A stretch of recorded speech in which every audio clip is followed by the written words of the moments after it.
Welcome to code carat.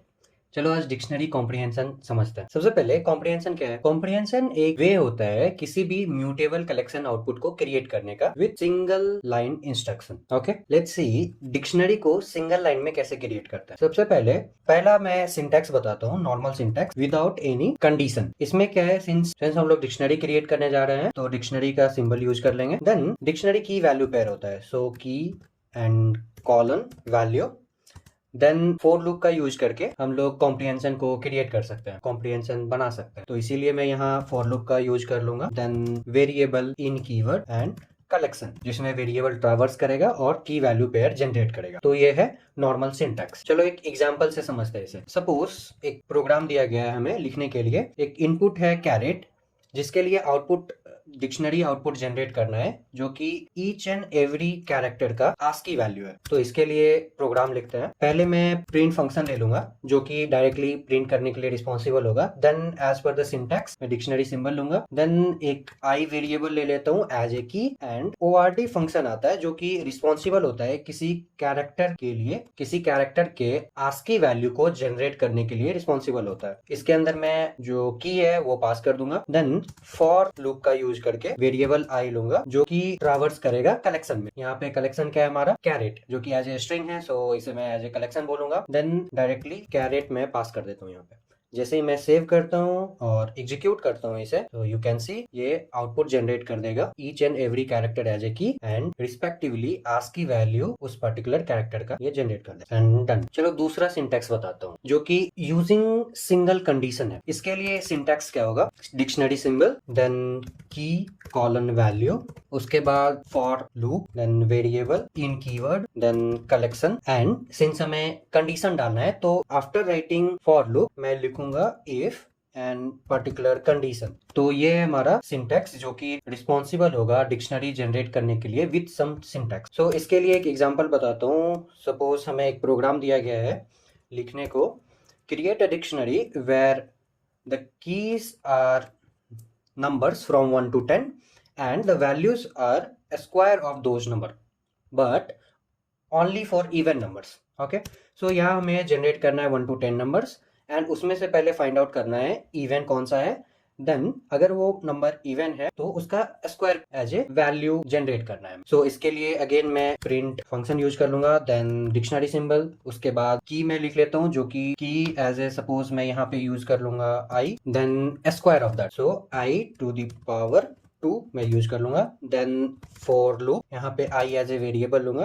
Then in, since हमें 1 to 10 number generate करना है तो रेंज फंक्शन का यूज कर लेंगे हम। इसके अंदर 1 to 11 पास करना होगा बिकॉज 1 to 10 एंड जो लास्ट नंबर होता है वो एक्सक्लूसिव होता है। सो 1 to 11 हमें लिखना होगा यहाँ पे जो कि 1 to 10 वैल्यू जनरेट करके देगा ये रेंज फंक्शन। उसके बाद मैं कंडीशन लिखता हूँ। क्या कंडीशन आएगा, only for even number, right. So even number को चेक करने के लिए हमें क्या करना होगा, i modulus 2 equals to 0, then only ये उस पर्टिकुलर नंबर को पास करेगा एज ए की एंड ये रिस्पॉन्सिबल होगा एज ए वैल्यू प्रिंट करने के लिए। सो जैसे मैं इसे सेव करता हूँ एंड एग्जीक्यूट करता हूँ तो आप देख सकते हैं यहाँ पे 2 4 6 8 10 ये इवन नंबर्स है जिसके लिए यहाँ पे आउटपुट जनरेट हो रहा है, जिसके लिए यहाँ पे आउटपुट जनरेट हो रहा है उस पर्टिकुलर नंबर का स्क्वायर। इसके बाद हम लोग देखते हैं डिक्शनरी को थर्ड वे में कैसे क्रिएट कर सकते, जिसमें कि बोथ कंडीशन का यूज करके हम लोग क्रिएट करेंगे जो कि है इफ एल्स पार्ट।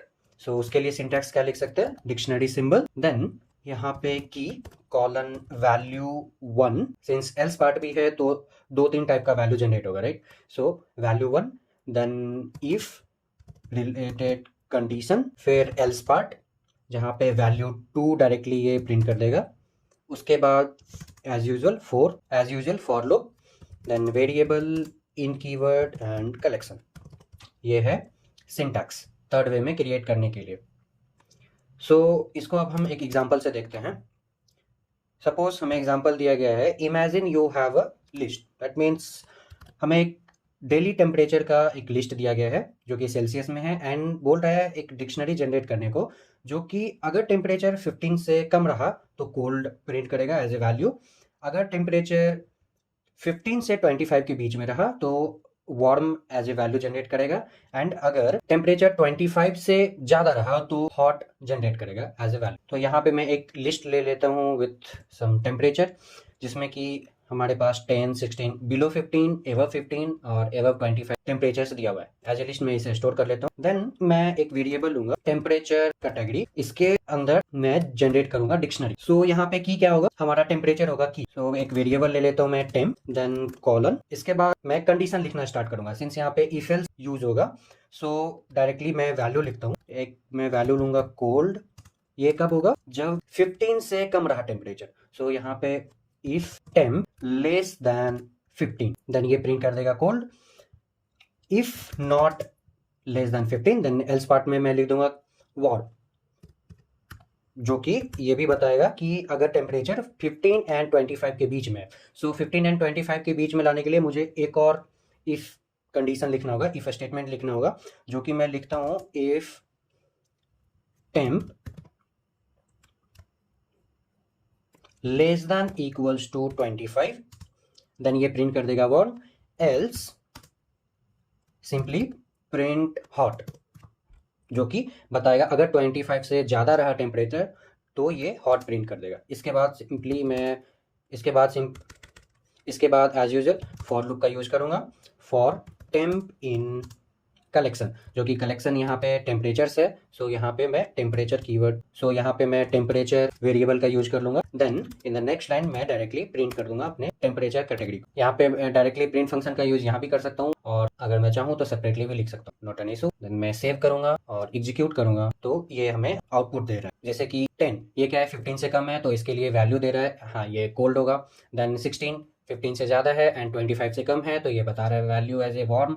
देन 23, ये भी वार्म। 28, जो कि 25 से ज़्यादा है, तो ये बता रहा है hot. Then again for 14 it is showing cold. Then 20 के लिए वार्म, 30 के लिए हॉट। सो लाइक दिस हम 3 वेज में डिक्शनरी कॉम्प्रिहेंशन को, सो लाइक दिस 3 तरह से हम लोग डिक्शनरी कॉम्प्रिहेंशन यूज कर सकते हैं और डिक्शनरी को क्रिएट कर सकते हैं इन सिंगल लाइन इंस्ट्रक्शन। अगर आपको वीडियो अच्छा लगा तो वीडियो को लाइक कीजिए, शेयर कीजिए एंड चैनल को सब्सक्राइब कीजिए, और ऐसे ही इन्फॉर्मेटिव वीडियो के लिए कमेंट कीजिए।